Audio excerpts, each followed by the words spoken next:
Hey guys, welcome to VF, and today I'm going to be doing a review on Anna and the French Kiss by Stephanie Perkins. This book was published on December 2nd, 2010, and has approximately 372 pages.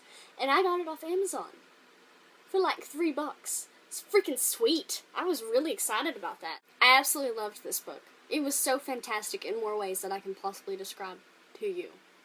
This book is about Anna, and Anna is sent to an elite boarding school in Paris, but she's very upset about this, which isn't technically your normal response from sending a 17-year-old to Paris alone.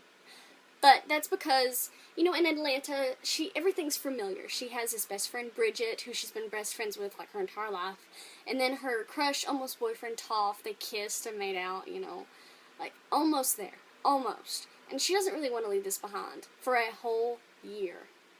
So she's crying and she's upset, and she accidentally bumps into this boy named Etienne.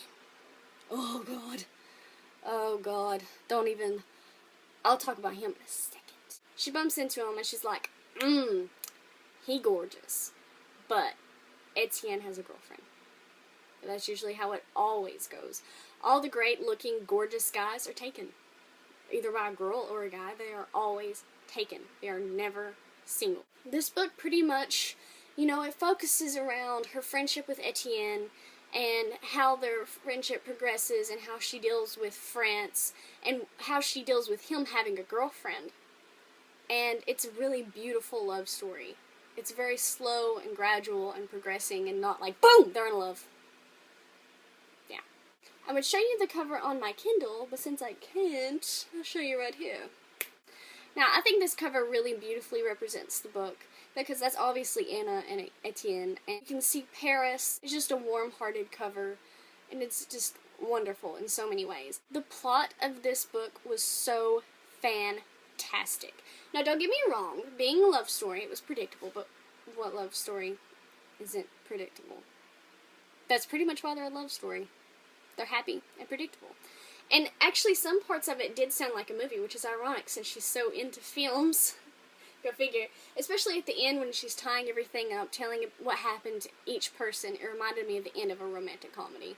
It's fantastic. It was beautifully written. I can't even believe how much I want to go to France now after reading this book. I mean, I wanted to go before, but dear God, I almost bought a plane ticket when I finished this book. Screw school. Screw that. Let's go to France.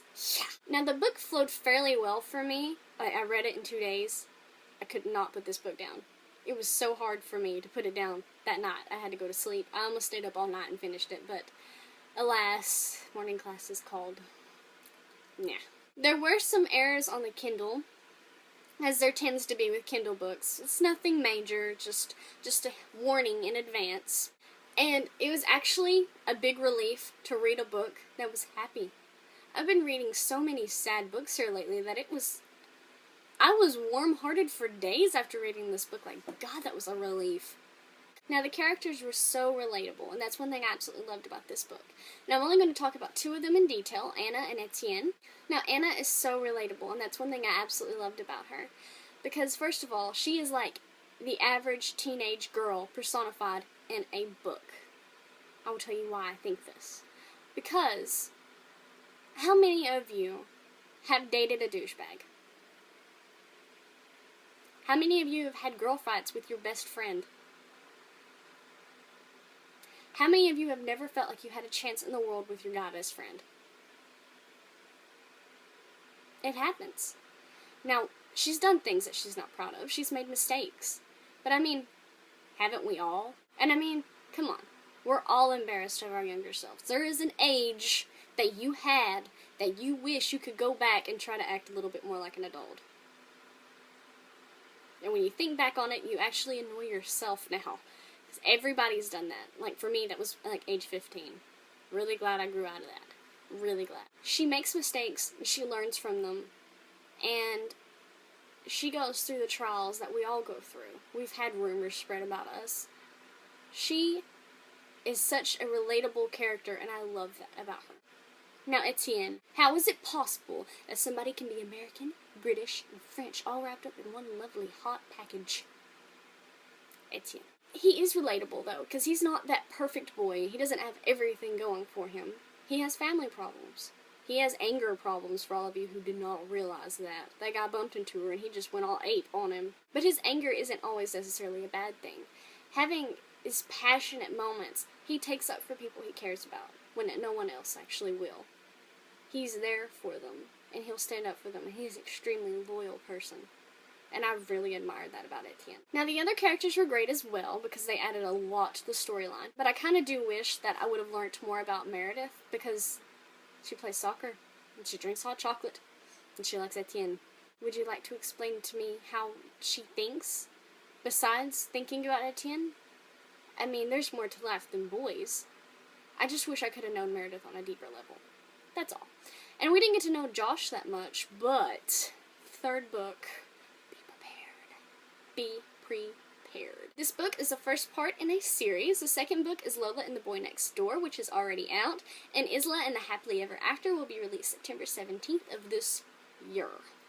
You're gonna have to get it, guys, because this is a fantastic book. I would rate this book 5 stars!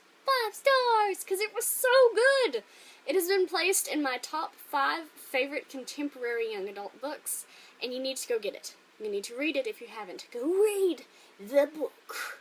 Go read it. I've also done a review on The Name of the Star by Maurine Johnson on my blogger, and I will link that below for you to go check out and look at in loveliness. The next review I'm going to be doing on Blogger and YouTube is on Starfall by W.A. Fulkerson.